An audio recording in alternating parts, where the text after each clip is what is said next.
Hello everyone, welcome to my channel. So we are going to solve this 150 divided by 3 factorial plus 1.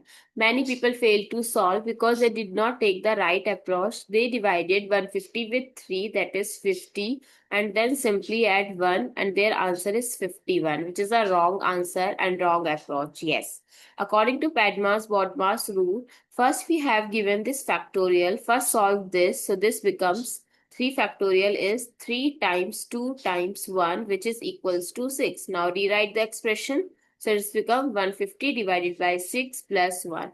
As per PEMDAS rule, first we have to solve the division, then addition. So 150 divided by 6 is 25 plus 1, that is 26. So what is the correct answer? 26. I hope it's clear and you find it useful. So don't forget to share your feedback through like, share, comment and subscribe to my channel. Thanks for watching. See you in the next video.